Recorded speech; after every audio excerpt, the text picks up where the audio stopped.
Hey guys, welcome back to the channel. Today is a very good day because I actually get to review my very first Miata.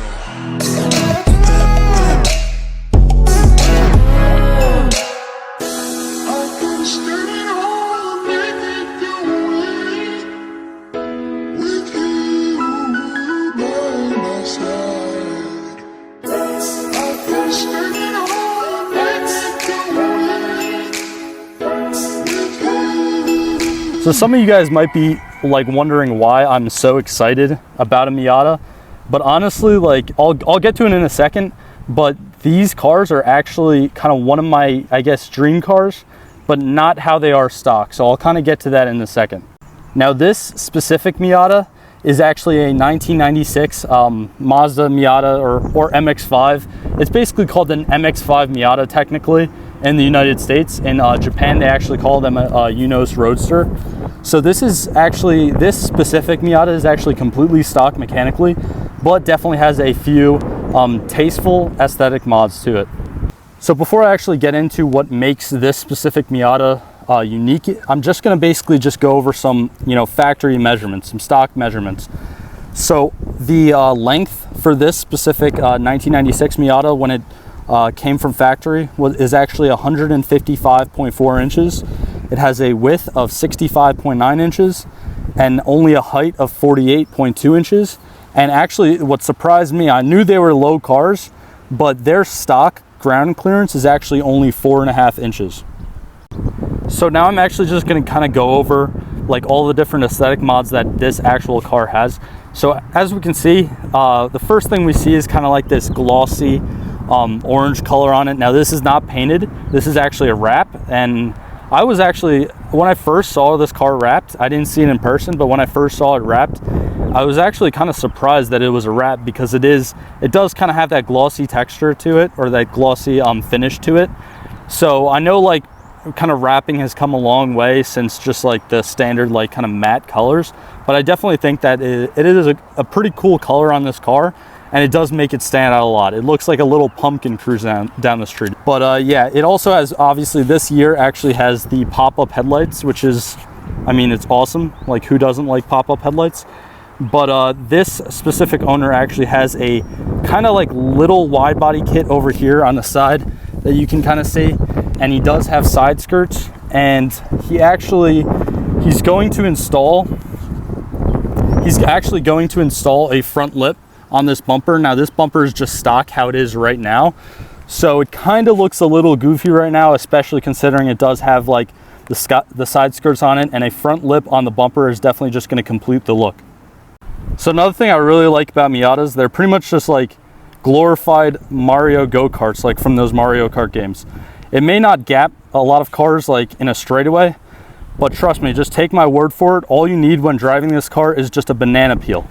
Like from those old like Mario Kart games, all you need is a banana peel. Just throw it behind you, especially like in drop top Miatas, and you can get Hellcats, especially Mustangs. I mean, Mustang owners don't need any more excuses to completely spin out, but trust me, just a banana peel, it's like 50 horsepower, and you're gonna basically make everyone just crash behind you, and then you're just gonna gap everyone in this NA Miata. All right, so all jokes aside, again, this car might not be the fastest in a straight line, but it handles amazing. And it doesn't just handle amazing because it has a curb weight just over 2,100 pounds at 2,120 pounds. It actually also handles very well because it has completely independent suspension, both in the front and the rear. Now from factory, these struts are actually a double wishbone design instead of the traditional like kind of up and down McPherson style struts, which is probably like the main reason why this thing handles so well, besides, just its weight and kind of like the, I guess you can say, the little power that this car actually does have. But another thing, in combination with the double wishbone style suspension, this car actually does have pretty well designed, from what I've heard, pretty well designed stabilizer bars in the front and the rear, which are pretty much like a synonym, I guess you can say, for control arms. So now, kind of moving on to the wheel setup. Now, these are not the stock wheels, but the owner actually does know specifically what brand they are. He kind of just got them from a friend. But to me, they kind of look like Anki RPF1 replicas. They're obviously not, you know, the real thing, but still, they look very good with this body. Honestly, in my own personal opinion, I think maybe a darker color might look better with the lighter color wrap, because it is orange. But honestly, they definitely do stand out, and you know, to each his own, and the owner definitely likes them a lot. So underneath the wheels, you can actually see just the very, very tiny rotors, kind of like the tiny braking setup. I'm pretty sure it's just, you know, single piston calipers in the front and the rear. So that's really all this car needs. It doesn't need any like really big brake hits, especially when it's just pushing stock power. All right, guys, so now we got the hood popped on this thing, and underneath the hood you can see the 1.8 liter naturally aspirated inline 4-cylinder engine that, you know, comes with this car. Now, this engine actually only produces 133 brake horsepower at 6,500 RPMs and 114 foot-pounds of torque at 5,500 RPMs. Now, that being said, I mean, the power is definitely enough for, you know, this size car, but most people who do kind of have project Miatas, whether they're, you know, drag cars, track cars, even drift cars, they kind of throw different engines in them. I mean, everyone's kind of heard the LS meme where it's like, you know, LS swap the world, but a lot of people actually take these cars and, you know, put LS engines, put different sort of engines in them. I'm pretty sure someone put there's a Hellcat Miata out there somewhere. I saw it on like an episode of Hoonigan. It was absolutely crazy. It was completely undrivable. But yeah, anyways, most people, you know, do engine swap these cars. Now, I actually did talk to this owner of this car, and he does plan to actually engine swap it in the future, kind of once this engine blows up. Now, these engines do have a reputation to last a long time, so he doesn't, you know, plan to do this anytime really soon, or like, you know, too soon. But he does actually plan to, something I've never actually heard before, he plans to put a VR6 out of a Volkswagen in it. All right, guys, so now I'm actually kind of going to get off topic a little bit, but back to what I said in the very beginning of this video. Miatas are actually kind of one of my dream cars. I know that sounds weird, like they're pretty cheap, like you can find them anywhere, but I would say actually I wouldn't say they're my dream car. I'd say they're probably more like my dream build. Now, honestly, if I had a, you know, unlimited budget, I would say that I would love to buy a stock Miata just like this with the you know, stock drivetrain and everything in it, and buy an LS7 from the C6 Z06 Corvettes. Now, most people do, yeah, again, you see a lot of LS swapped Miatas a lot, but I honestly haven't really seen an LS7 swapped Miata. Now, the reason why I like the LS7 so much is because literally naturally aspirated on a factory tune, it makes like 500 brake horsepower and around, I believe, 480 foot-pounds of torque, which would be absolutely overkill in a car like this. But I do kind of like it because of another one of my dream cars that's kind of like an inspiration for it. The 427, you know, Cobra, the 427 Shelby Cobra, you know, made by Carroll Shelby back in the 60s. The engine in that was a 427 cubic inch or 7-liter V8. Now, the LS7s are 7-liter V8s as well. So pretty much doing that build would literally be like having a newer fuel injected, you know, kind of homemade 427 Shelby Cobra. Now, yes, in my opinion, I do think that would be pretty ridiculous, and it would definitely take a decent amount of money for sure. But honestly, like, I think that would just be so cool to have. And I still think that even though that would be a lot, like a crap ton of power for this, something like this big, I still think that it would actually still be, you know, at least somewhat drivable. All right, so anyways, to get back on the topic with this specific car and, you know, kind of back down to reality, the stock transmission in this is actually a 5-speed manual transmission, which kind of just you know, adds more of the fun aspect of this car, I guess, and definitely makes it more of a driver's car. When this inline 4-cylinder is combined with the 5-speed manual transmission, it can actually average around 23 city miles per gallon and around 29 miles per gallon during highway driving, for a combined miles per gallon number of right around 26. Now again, it's a manual transmission, so it all depends upon how you actually drive this vehicle, but I just figured I'd share those stock numbers with you because, you know, this is a car that you can like daily drive. It's not a lot of power, it's a lot of fun still, and you know, you can still kind of go like a week to a week and a half without even worrying about filling it up, going back and forth to work, school, or whatever. All right, so before I actually you know, take this car for a drive, I did kind of just want to mention the seats that are in here. Now this driver's seat is actually just like some no-name brand kind of like eBay racing seat that this owner actually got. Now most of the time I would say definitely don't cheap out on seats because, you know, you don't want it moving at all, but honestly just feeling it, it's very, very strong. It's bolted in correctly, and the sides feel very good. Now, once I'm sitting in it and once I'm driving it, I'm gonna, you know, I'll see if I actually like really like it or not. But I did really want to mention this passenger seat. Now, this passenger seat is actually out of a 2004 Miata. So it was actually out of a 2004 Miata that was like a premium package because most of them were cloth, and this one's actually leather, and it kind of has the Alcantara on the back. But again, you can't really find a lot of seats like that that are, you know, in mint condition.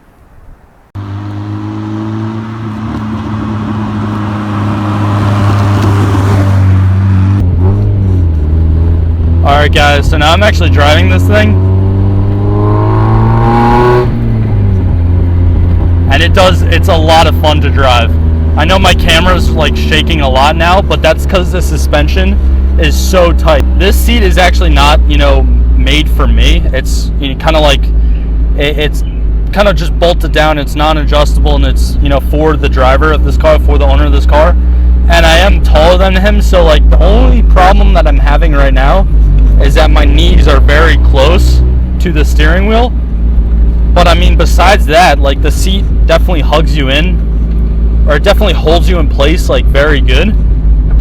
And taking corners in this thing is definitely a lot of fun. Now, I'm not gonna, you know, go crazy with this because it's not my car, obviously, but I can tell like the suspension just, you feel everything in this car. It's not very comfortable. I wouldn't, you know, sit here and lie to you guys and tell you that it's such a, you know, really comfortable ride, but it's definitely a driver focused ride, and I kind of like that. Like, in my opinion, I'd rather have a suspension where it's, you know, a little too stiff than like a little too loose. There's really no body roll to this thing at all, which is really good. Now, I'm sure you guys probably hear it at least a little bit, but the exhaust on this car is stock.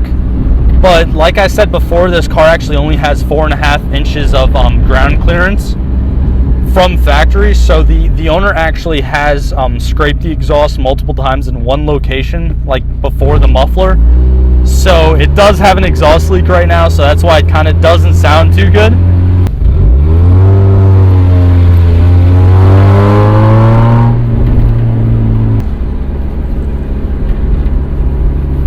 Yeah, this thing is definitely a lot of fun to drive. Now, normally, like, I really enjoy convertibles. I really like whatever it is. It could be anything. I really just like driving convertibles. But being in something that's so tiny and so low to the ground with no roof is just, it's such a cool feeling.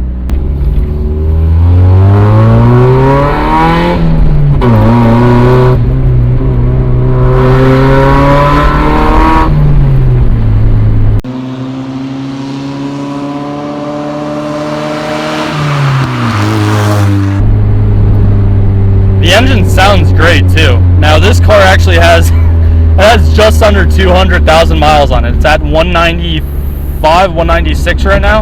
I mean, this engine still sounds very healthy. I mean, besides the exhaust leak, obviously, but I'm not really getting any rattling in the front. There's no like grinding noise from the transmission, and it does like to rev high. It has more top end power since it's an inline four. It has a lot more top end power than you know, kind of like initial torque.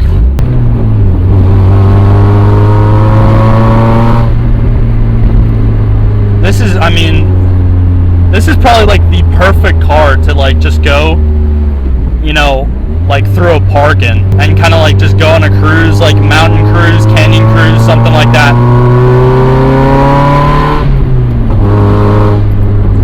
Another thing I really like about this car too is that it's, you know, pretty much for the most part, you know, completely stock mechanically, is that you can kind of go into corners like absolutely flooring it.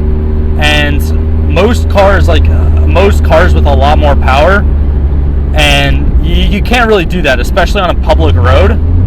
So that I really like the fact that you can actually kind of push this car to its full potential on like a normal road. Now, yes, I'm not saying do anything that would be unsafe. It's kind of hard to describe. I mean, especially now, like the year's 2020, like we're so used to seeing like these high, you know, power or a lot of power from, you know, stock vehicles. And a lot of those cars, especially like, you know, the performance or sports cars, they have so much power that you can't really test them out on public roads. Now, yes, you can kind of do, you know, some pulls with them like here and there, but for the most part, like you really can't, you know, test all of their power on a public road without like, you know, endangering yourself or endangering others. Whereas with this, with the stock engine, the stock drivetrain, everything, like you could just go all out in it.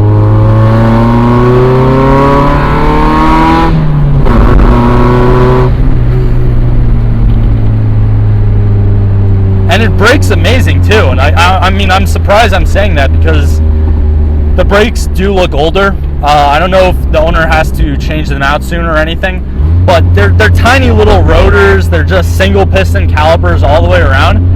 And since the car is so light, it brakes very good too. Alright guys, that's pretty much just going to be the end of today's episode. If you stuck to the end of this review, definitely be sure to hit a like. Tell me what I did good, what I did wrong, stuff like that. Let me know what I could do better.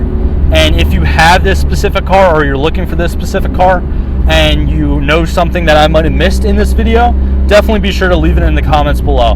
Because honestly, like you know, it's good like listening to you guys, hearing from you guys, and I appreciate, you know, all feedback, whether it's, you know, good or bad. But on that note, you know, definitely subscribe if you haven't already. Stay tuned for more car reviews like this one, DIY videos and car show vlogs in the future. But until the next one, see you guys.